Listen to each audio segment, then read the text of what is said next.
사랑과 자비가 풍성하신 하나님 아버지, 잠자는 자의 첫 열매로 사망 권세를 이기신 독생자 예수님을 우리에게 주시고 그로 말미암아 우리도 죄와 사망에서 구원받게 하시며 부활케 해 주시는 은혜를 주심에 진심으로 감사를 드립니다. 특별히 이 부활의 절기에 외지와 내지의 송구사님들에게는 복음의 아름다운 구령의 역사로 확장의 은혜로 허락하여 주시옵소서. 주님의 몸된 교회는 더욱더 복음을 증거함으로 말미암아 은혜의 자리가 각순과 선교의 모임으로 차기를 간절히 원하며 우리의 자녀들도 오직 지혜와 능력으로 잘 자라나기를 간절히 원합니다. 하나님, 병상에 있는 우리 교회 지체들을 이 시간 굽어 살펴 주시옵소서. 하나님의 은혜 안에서 일어나고 회복되는 복된 은총이 우리 이성모 목사님, 또 한규 형제와 이희주 권사님, 조교 집사님, 권재 집사님, 특별히 병원에 입원 중에 있다가 오늘 퇴원하신 우리 정정치 장로님에게 임하기를 간절히 원하며 여러 우리의 부모님들과 우리의 자녀들이 마음의 소원 가운데 주님 앞에 부르짖을 때 하나님께서 이 시간 영육간의 강건함의 은혜와 부활의 능력을 이 시간 허락하여 주시옵소서.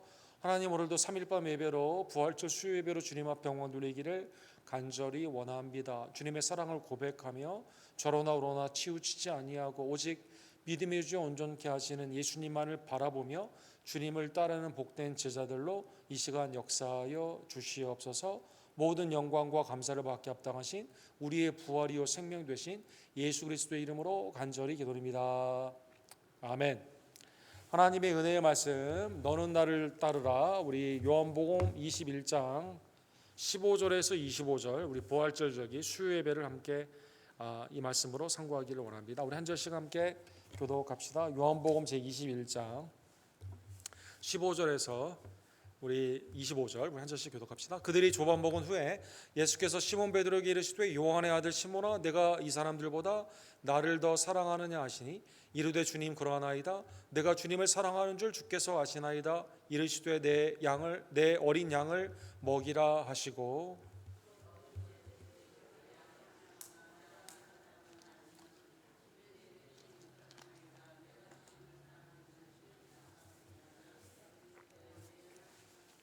세 번째 이르시되 요한의 아들 시몬아, 내가 나를 사랑하느냐 하시니 주께서 세 번째 내가 나를 사랑하느냐 하심으로 베드로가 근심하여 이르되 주님, 모든 것을 아시오매 내가 주님을 사랑하는 줄을 주님께서 아시나이다. 예수께서 이르시되 내 양을 먹이라.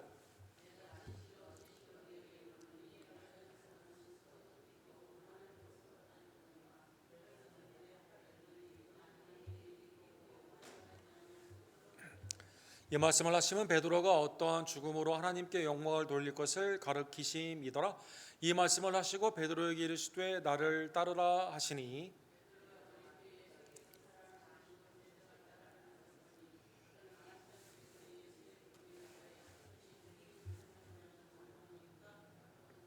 이에 베드로가 그를 보고 예수께 여짜오되 주님, 이 사람은 어떻게 되겠사옵나이까?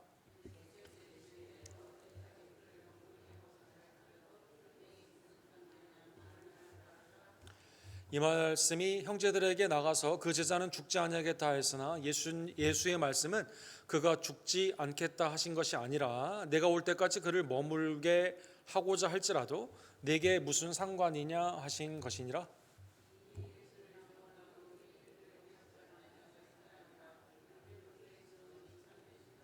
치겠습니다. 예수께서 행하신 일이 이외에도 많으니 만일 낱낱이 기록된다면 이 세상이라도 이 기록된 책을 두기에 부족할 줄 아노라. 아멘. 우리 요한복음의 우리 마지막 21장 엔딩 끝부분을 우리가 함께 상고하기를 원합니다. 예수님께서 이제 사망 권세를 이기시고 부활하시면서 여인들에게 나타나시고 이제 여인들에게 갈릴리에 먼저 가니까 우리 마가복음 우리 지난주에 16장에 본 것처럼 베드로와 제자들에게 알리라라고 말씀하여 주셨습니다. 요한복음에는 예수님이 그 후에 제자들에게 나타나시고 그 다음에 이제 도마에게도 나타나 주시게 되는 것이죠. 오늘 21장에 보면 갈릴리로 먼저 간다라는 그 말을 아마 제자들이 기억했는지 그 말을 듣고 갔는지 아니면 이제 전에 예수님의 부활을 아직 믿지 못하는 상황에서 7명의 제자들이 베드로의 인도함을 따라 나는 물고기를 잡으러 간다라고 했을 때 이제 주님의 사람 낚는 어부의 사역을 그만두고 거기에 갔는지 확실히 나타나 있지는 않지만 어쨌든 오늘 본문에 보면 갈릴리의 베드로의 인도를 따라서 7 제자들이 거기에 간 것을 볼 수가 있습니다. 디베라 바닷가에 갔다 이렇게 나와 있죠. 지금도 이 티베리우스 로마의 황제의 이름을 따 가지고 갈릴리의 서쪽에 있는 그 해변들을 다 이렇게 디베라라는 그 이름으로 쓰고 그 다음에 이거를 이제 디베라 바다라고 이렇게 말하게 되는 것이죠. 즉 갈릴리 바다에 이제 베드로와 그 요한과 야고보 그 세베대의 아들들과 베드로와 안드레의 고향 아닙니까? 거기에 가서 이제 물고기를 잡으러 가는 장면으로 오늘 본문이 시작이 되고 있습니다. 이 시몬 베드로가 21장 3절에 보면 나는 물고기를 잡으러 가노라 하니 그들이 우리도 함께 가겠다 하고 나가서 배에 올랐으나 그날 밤에 아무것도 잡지 못하였다. 이제 갈릴리에 있는 여러 가지 고고학적 증거를 보게 되면 당시에 이제 어업에 쓰였던 나룻배들이 이렇게 나와 있죠. 20피트 가장 많이 되는 것은 그 정도 큰 배들인데 이제 양쪽에 배가 그물을 치게 되면서 이 쌍끌이라고 하죠. 이 네트를 가지고 쭉 하는 방법이 있고 그 다음에 이제 그 배들을 둥그렇게 만든 다음에 그물을 내려 가지고 이제 좁히는 어망을 좁히는 그러한 방법들이 있었다고 합니다. 그러니까 바다 낚시처럼 이렇게 던져가지고 하는 것이 아니라 그물을 가지고 몇 개의 배들이 이렇게 함께하는 그러한 형태가 있었다고 합니다. 그래서 아마 이 사진에 나오는 이러한 배, 나룻배나 아니면 어업에 하는 그러한 배 가운데 아마 베드로, 안드레, 요한, 야고보는 이제 뱃사람이니까 고기를 잡는데 익숙하지 않았습니까? 그래서 거기에서 이제 고기를 잡게 되는 것이죠. 근데 문제는 5절과 6절에 보면 예수님이 바닷가에서 이제 제자들을 부르게 됩니다. 얘들아 너희에게 고기가 있냐라고 물어보게 되는 것이죠. 그러니까 지금 물고기를 잡으러 간다고 그랬으니까 그러면 물고기를 과연 너희가 좀 잡았냐라고 이렇게 묻게 됩니다. 그런데 이제 잡지를 못한 거죠. 그러니까 이제 사람 나는 어부의 삶도 지금 잘 되지 않고 옛날 자기의 삶으로 돌아가게 되었는데 지금 그것도 잘 안 되는 매우 어정쩡한 상황에서 주님이 이렇게 명령을 하여 주시게 됩니다. 그물을 배 오른편에 던지라 그리하면 잡으리라. 그래서 그물을 이렇게 내리는 그러한 상황 가운데 예수님이 무엇을 보신 거예요? 물 위로 걸으신 예수님이 지금 해변에서는 뭘 보시는 겁니까? 오른쪽에 있는 물고기를 보시고 그래서 아니면 이제 성경에 보면 모든 만물의 창조주가 되셨기 때문에 예수님이 말씀하시면서 물고기를 이제 글로 가라고 명령을 하시니까 물고기들이 아마 갔을 수도 있는 이러한 상황 가운데 오른쪽에 이제 그물을 던지라라고 말하게 되는 겁니다. 그러면 지금 잡지 못하는 상황에서 어업에 익숙한 이러한 사람들이 지금 한 마리도 못 잡았는데 여기 내리라고요 다시 이렇게 하게 되니까 이 사람들이 다시 이렇게 던지게 됩니다. 그래서 그물을 던지는 당시의 어업의 상황 가운데 그물을 던지게 되는 것이죠. 그러니까 놀랍게도 이 그물에 물고기들이 들어오게 됩니다. 이 비슷한 상황이 누가복음 5장 5절에 보면 있죠. 게네사렛, 이 다 같은 갈릴리 바다의 이름입니다.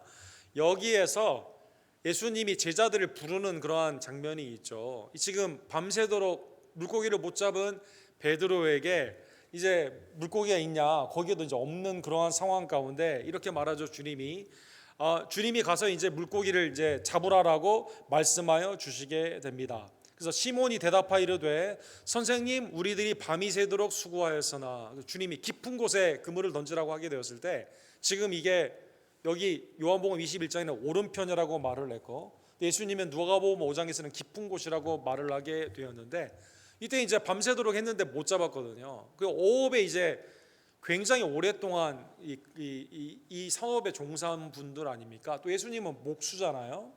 아니 목수가 지금 밤새도록 못 잡았는데 다시 깊은 곳에 그물을 던지라고 하게 되니까 이게 지금 말이 안 되지 않습니까? 그런데 이때 베드로가 놀랍게도 말씀에 의지하여 내가 그물을 내리이다. 그래서 말씀에 의지하여 그물을 내리게 되는 것입니다. 근데 거기에 들기가 어려울 정도로 큰 물고기들이 많이 잡게 되겠는 것이죠. 이때 시몬 베드로가 누가복음 5장 8절에 보면 이렇게 말하죠. 주여 나를 떠나소서 나는 죄인이로소이다. 그렇죠?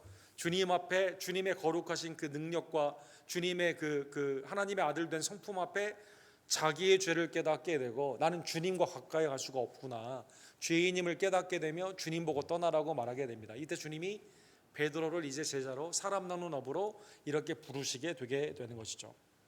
자, 오늘 본문에 보면 이러한 상황 가운데 이제 예수님이 이렇게 말하니까 베드로가 보고 너무 기쁘거든요. 그래서 이제 옷을 입었는지 안 입었는지 모를 정도로 바다에 바로 들어가서 21장 7절에 보면 예수께서 사랑하는 그 제자가 베드로에게 이르되 주님이시라 하니 시몬 베드로가 벗고 있다가 주님이라 하는 말을 듣고 겉옷을 두른 후에 바다로 뛰어내느니라. 그래서 전에도 한번 그런 적이 있죠. 주님이 내니 안심하라 물 위로 걸어오게 되었을 때 베드로가 이제 나아가서 물 위로 걸은 적이 있지 않습니까? 이때 이제 예수님을 보지 않고 바람을 보게 되었을 때 물에 빠진 적이 있지 않습니까? 이제 베드로는 어쨌든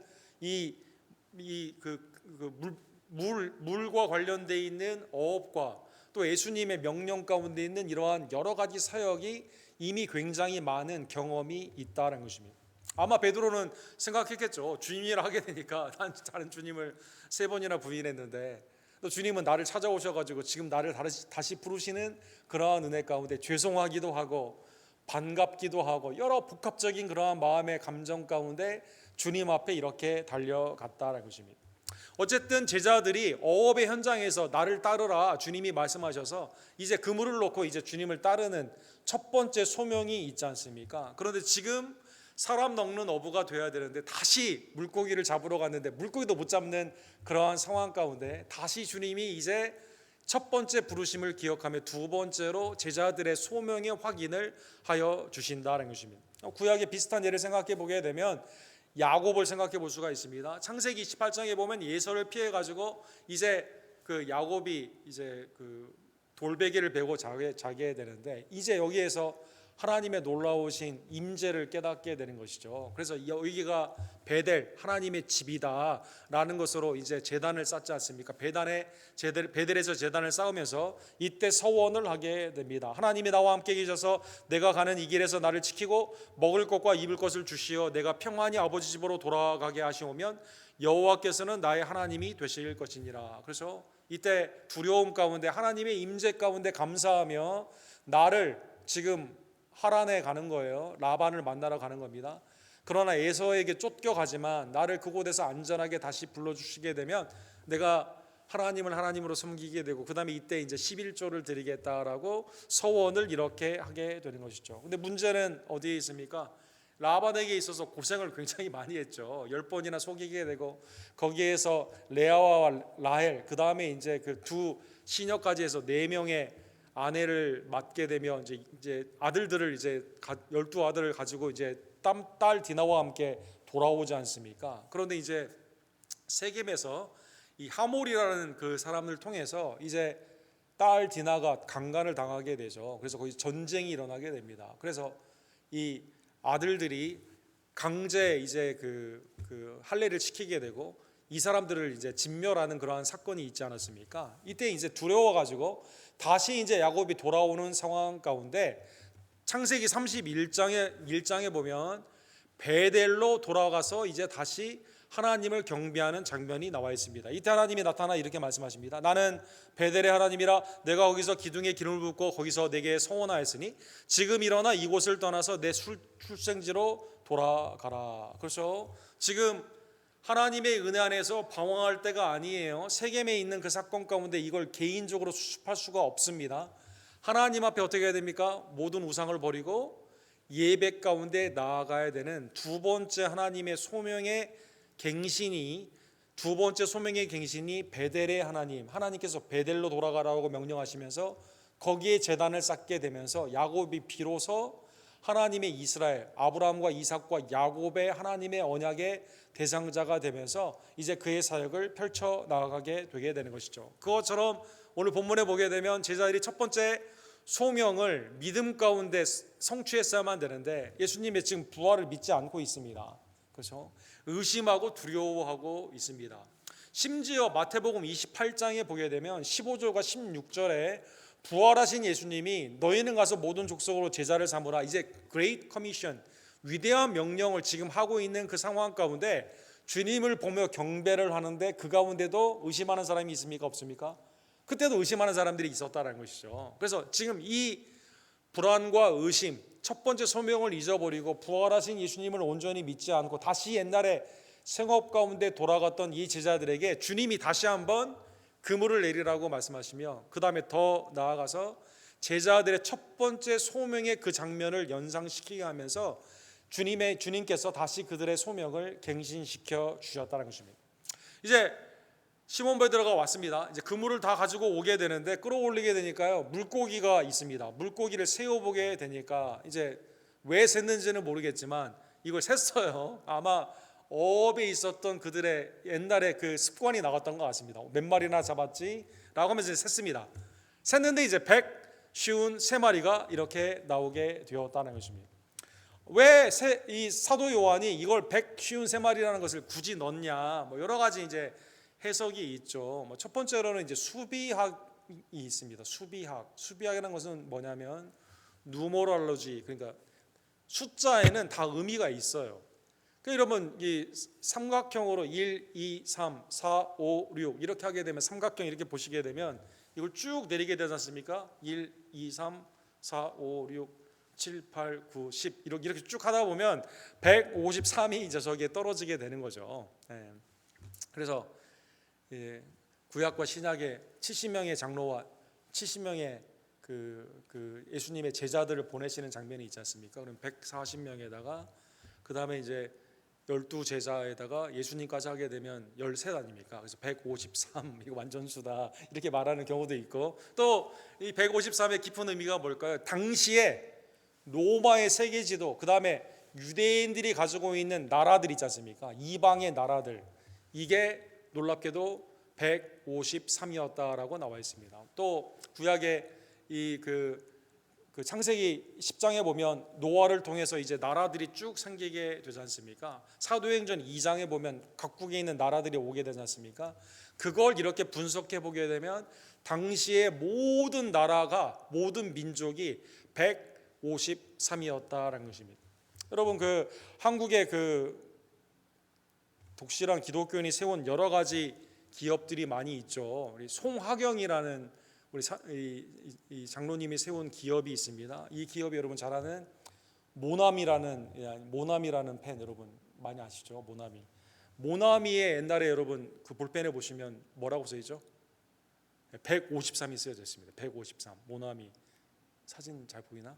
여러분 모나미 여러분 옛날 우리 한국에서 가져온 펜 있으시면 한번 참고해 보시기 바랍니다. 어쨌든 153 이 153의 이 완전수 이 수비학적으로 딱 떨어지는 그렇죠? 구약과 신약에 있는 것들, 그 다음에 이방에 있는 나라들, 아마 사람 낚는 어부가 되게 되는 소명 가운데 아마 모든 족속으로 나아가 이제 복음을 증가해야 되기 때문에 나라들과 그 방언들 가운데 있는 하나님의 그 나라를 상징하는 150명의 이제 그 물고기들이 이렇게 잡히게 된 겁니다. 그런데 오늘 본문 12절과 13절에 보면은요, 벌써 주님이 아침을 준비해 주셨습니다. 와서 조반을 먹어라 이렇게 말씀해 주는 거죠. 그 잡은 걸 먹은 게 아니에요. 이미 주님이 음식을 준비하고 있었다는 것입니다. 제자들이 주님인 줄 아는 거로 당신이 누구냐 감히 묻는 자가 없더라. 그렇죠. 아직도 지금 마음 가운데 여러 가지 생각이 있는 거예요. 의심과 불안도 있고, 전에 주님 앞에 온전히 나가셔야 되는데 십자가에서 도망갔고, 여러 가지 상황들이 있지 않습니까? 예수께서 가셔서 떡을 가져다가 그들에게 주시고 생선도 그와 같이 하시니라. 그죠? 마치 오병이의 기적처럼 주님이 떡과 물고기를 이 가운데 제자들에게 베풀어 주시게 되는 것입니다. 주님이 이 차려주신 밥상, 누구를 위한 밥상이에요? 놀랍게도 죄인들을 위한, 예수 그리스도를 부인하며 예수님 앞에 그렇게 사랑을 많이 받았지만 패역하고 도망갔던 제자들에 대한 밥상이라는 것입니다.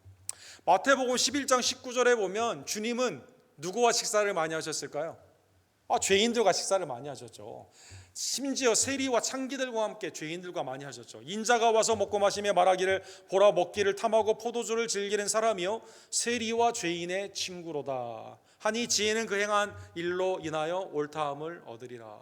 주님이 십자가와 부활 전에도 회개하라 천국이 가까웠느니라, 그 구원의 사역 가운데 하나님의 나라를 증거할 때도 죄인과 함께 하셨고, 십자가와 부활 후에도 주님이 누구와 함께 하십니까? 죄인들인 제자들과 함께 심지어 음식을 차려주시고 함께 이 가운데 예찬을 나누어 주셨다는 것입니다. 이 상황에서 이제 아침을 먹은 후에 예수님이 질문하게 됩니다. 예수님의 질문은 세 질문으로 오늘 본문에 되어 있습니다.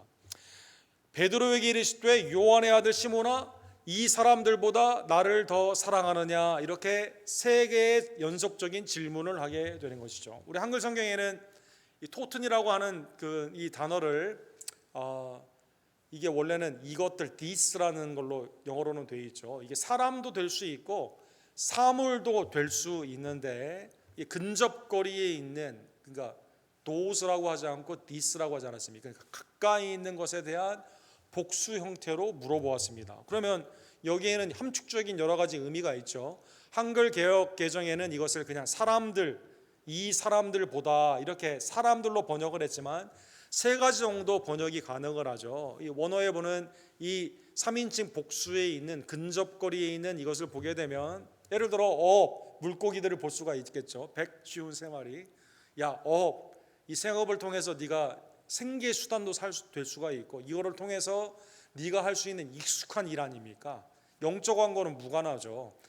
이 생업을 네가 더 사랑하냐, 이 생업보다 나를 더 사랑하느냐, 비교급으로 주님은 물으셨다는 것입니다. 오늘 개역개정이 번역한 것처럼 이 사람들보다 이렇게 되어 있죠. 즉 베드로가 인간관계 가운데 있는, 그래도 같이 다니고 있죠. 지금 베드로의 리더십이 어느 정도 있는 거예요. 베드로가 가자고 그러면 제자들이 따라다니게 됩니다. 즉 나의 삶 가운데 내가 영향을 미칠 수 있고 나에게 안정을 주는 인간관계를 의미한다는 것입니다. 이 사람들보다. 그 다음에 이제 이것을 이 사람들이라고 하는 이 사람들이 나를 사랑하는 것보다 더 사랑하느냐, 이렇게 세 번째 해석이 가능하다는 것입니다. 이 사람들도 나를 사랑하는데 이 사람들보다 네가 나를 사랑하느냐, 이렇게 이제 생각해 볼 수가 있습니다. 세 가지가 다 가능한 그러한 해석이 됩니다. 왜 예수님은 비교급으로 이렇게 질문을 했을까요? 원래 이게 베드로가요, 항상 예수님에 대해서 이 관계 가운데 있을 때 이 비교급으로 항상 자기를 나타냈거든요. 예를 들어 마가복음 14장 27절과 28절에 보면 예수님께서 이렇게 말씀하십니다. 너희가 다 나를 버리리라, 이렇게 말합니다. 이때 베드로가 뭐라고 말하죠? 다 버릴지라도 나는 그리하지 아니하겠나이다, 이렇게 말합니다. 그렇죠?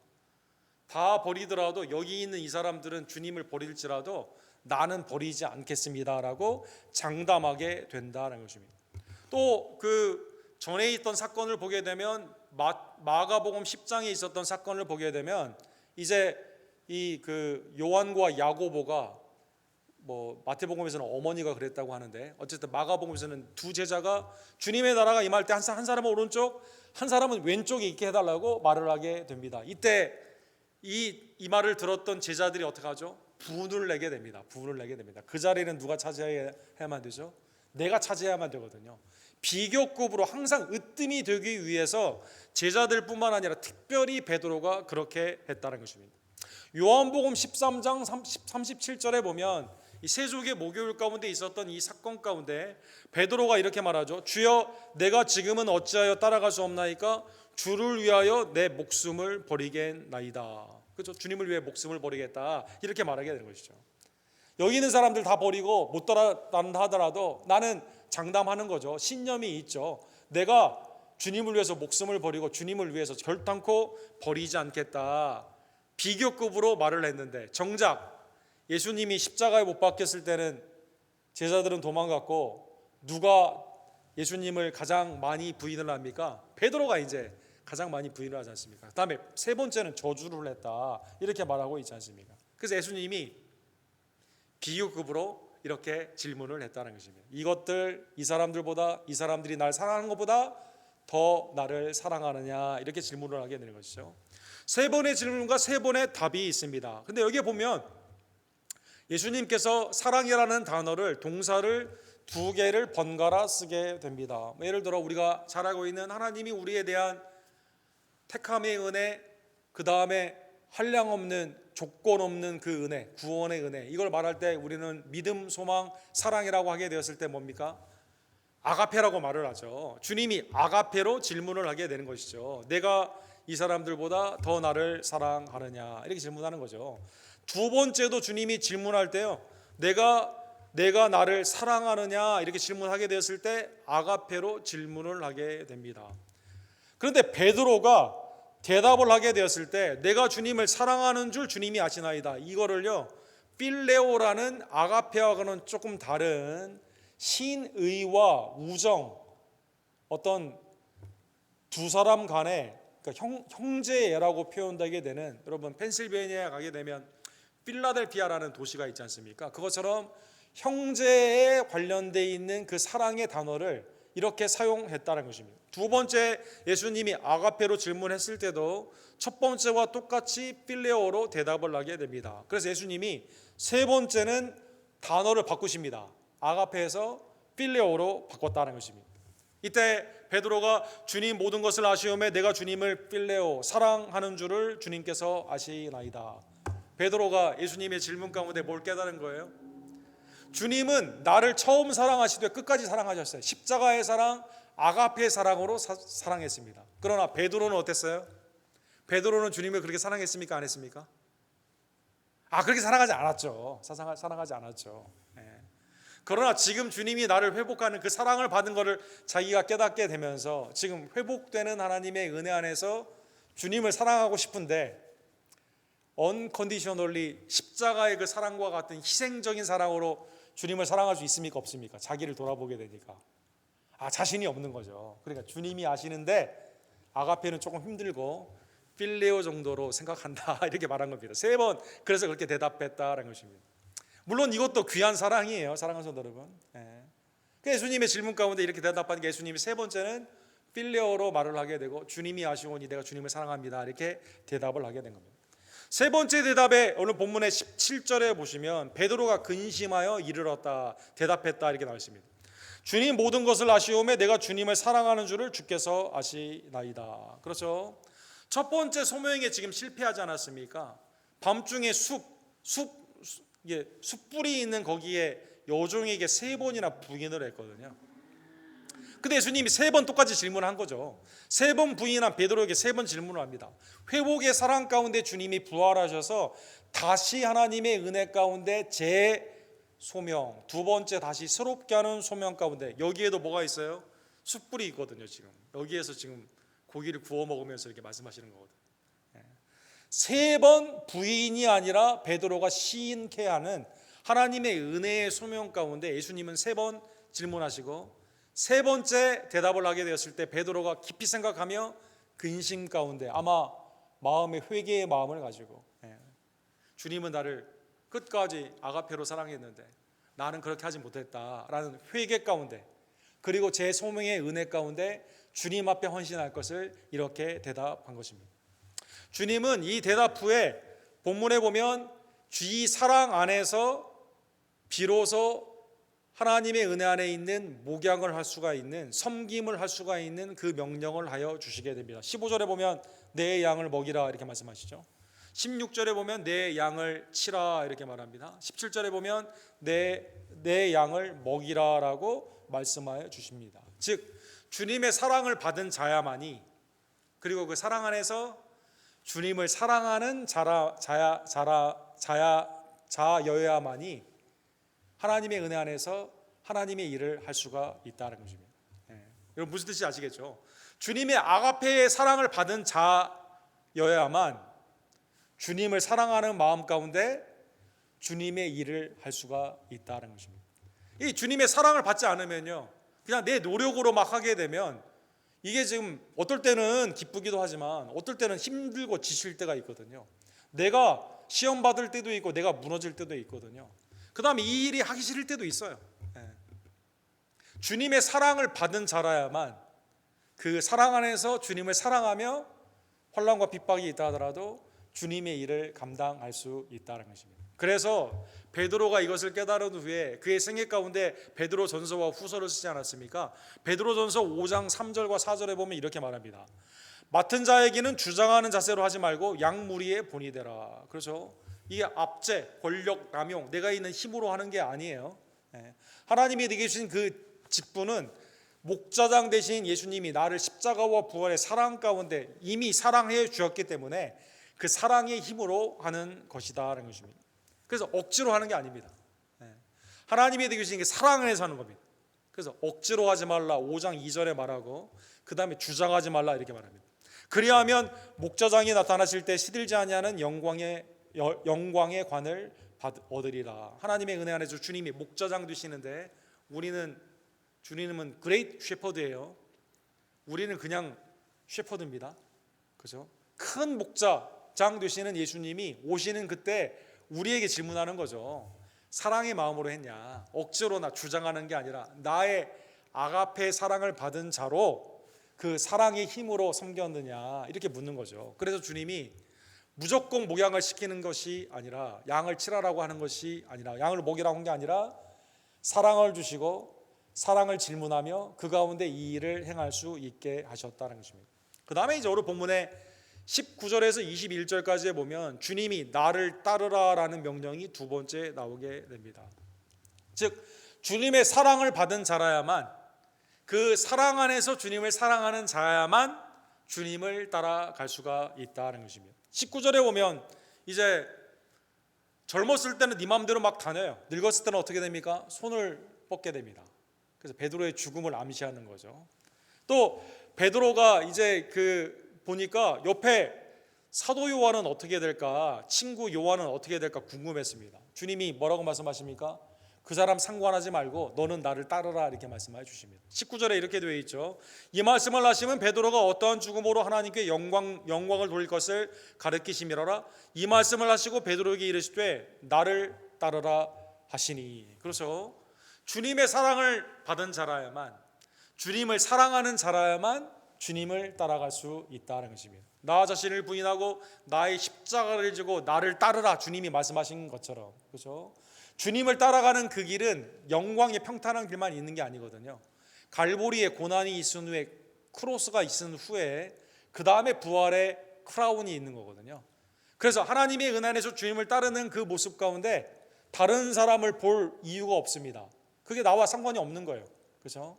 오직 내 앞에 있는 믿음의 주여 온전케 하시는 그리스도를 바라보며 사랑을 받은 자, 주님을 사랑하는 자가 이 사역을 감당할 수 있다는 것입니다.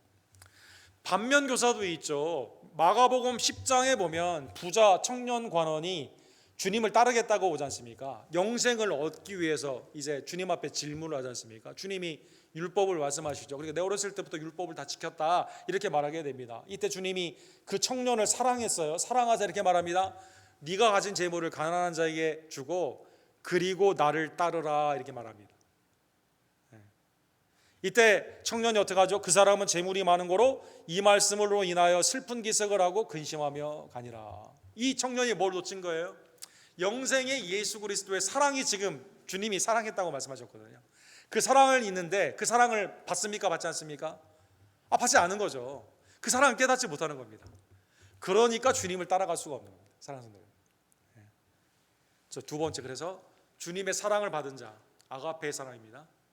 그 사랑 안에서 주님을 사랑하는 자가 주님을 따라갈 수 있다는 것입니다. 사랑하는 성도 여러분, 베드로는 나중에 구전에 보게 되면 로마에 화재가 났을 때 이제 도망을 가다가 예수님을 만나게 되죠. 쿠아바디스라는 여러분 영화 있지 않습니까? 주님 어디로 가십니까? 주님이 십자가를 지고 다시 로마로 가는 것을 환상 가운데 보면서 주님이 뭐라고 말씀하세요? 네가 피해가는 로마에 가서 내가 또 십자가 못 박고 죽으러 간다 이렇게 말하게 되죠. 이때 베드로가 깨닫게 되고 초대교회 문헌에 보게 되면 다시 로마에 가서 이 네로의 그 환란 가운데서, 네로 황제의 환란 가운데서 복음을 증거하게 됩니다. 그리고 십자가에서 순교를 하게 되죠. 순교를 어떻게 하게 되죠? 거꾸로 순교를 했다. 초대교회 이제 구전으로 기록이 이렇게 남아 있습니다. 카라바지오라는 유명한 화가가 이 베드로가 어떻게 죽었는가 이걸 이렇게 하죠. 베드로가 이 그림에 자세히 보시면 우리를 향해 이렇게 눈을 이렇게 보고 있습니다. 그렇죠? 주님의 십자가의 사랑으로 하나님의 은혜를 받은 자가, 십자가의 아가페 사랑을 받은 자가 주님을 사랑함으로 주님을 따라갈 수 있다는 것입니다. 어디까지? 순교의 자리까지 따라갈 수 있다는 것입니다. 요한일서 4장 10절에 보면 이것은 여러분과 저에게 베드로뿐만 아니라 동일한 사랑으로 하나님께서 우리에게 허락하신 아가페의 사랑입니다. 사랑은 여기 있으니, 여기 아가페라고 되어 있습니다.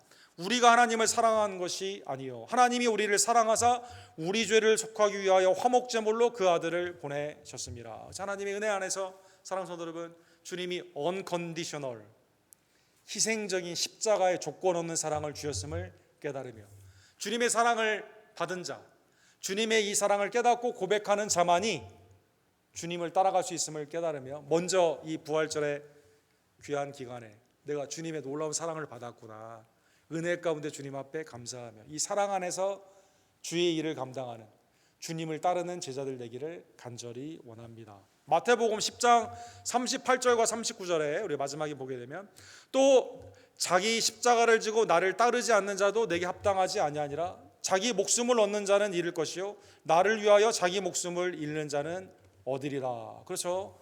주님을 따라가는 그 길은 무슨 길이에요? 생명의 길입니다. 생명의 길. 사랑하는 성도들, 내가 내 십자가를 지고 가는 그 길이 이 세상 가운데는 힘들고 어려운 길인 것 같지만 그게 하나님의 영생의 길임을 깨달으며, 여러분, 데이빗 플랫이라는 그 미국 그 목사님이 계십니다. 이분이 이제 메가처치를 하다가 갑자기 이제 사임을 하시고 버지니아에 있는 맥걸린이라는 곳에서 이제 사역을 하시는 그런 분인데, 이분이 쓴 레디칼이라는 책이 있죠. 레디칼이라는 책이 있는데, 주님을 따라가기 위해서는 이 미국 성도들에 대해서 아주 그냥 날카로운 제자도에 대해서 말씀을 하시는데, 이분이 쓰신 책 중에 팔로우미라는 책이 있습니다. 2015년인가 이다 나온 책인데요. 이분이 이제 이 말을 하는 거죠. 미국 기독교가 잘못됐다. 미국인인데 그렇게 말하는 거예요. 이분이 이제 예를 막 듭니다.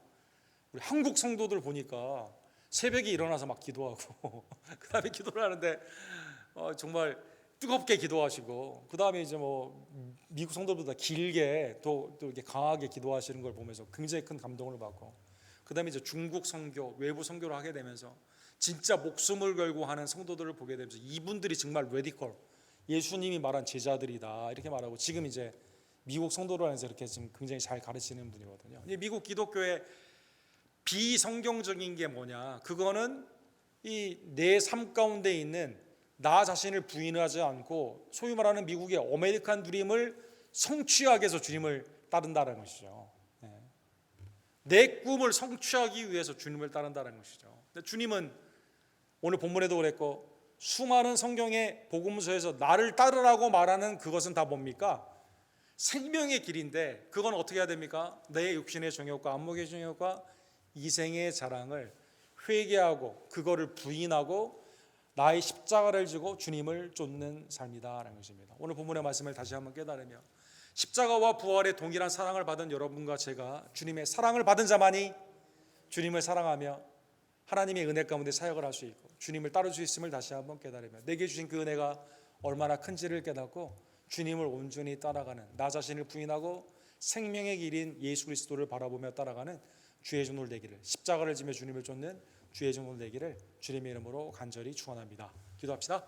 사랑과 자비가 풍성하신 하나님 아버지, 오늘도 주님이 내가 이것들보다, 이 사람들보다 나를 더 사랑하느냐, 이 질문에 하나님, 우리가 감히 어떻게 주님을 희생하며 사랑한다고 말할 수 있습니까? 하나님, 우리의 부족한 면을, 점과 흠이 있는 나의 죄성을 이 시간 굽어 살펴주시고, 여전히 육신의 정욕과 안목의 정욕과 이생의 자랑에 있는 우리들을 긍휼히 여겨 주시며 성령의 불로 우리의 죄를 사하여 주시고, 이제는 주님의 아가페의 사랑을 받았기에 주님을 사랑하며 주님이 우리에게 명령하신 내 양을 먹이라 나를 따르라 하는 그 명령 가운데 사람들을 바라보지 아니하고 세상을 부러워하지 아니하며 나 자신에게 주어진 십자가를 지고 나 자신을 부인하며 믿음의 주 온전케 하시는 예수 그리스도의 골고다 부활의 그 길을, 생명의 길을 쫓아 나아가는 주님의 참 제자들 될 수 있도록 역사하여 주시옵소서. 하나님, 우리 언덕교 모든 성도들이 그리스도의 이 십자가의 사랑, 부활의 사랑, 하나님의 조건 없는 아들까지 내어주신 그 사랑을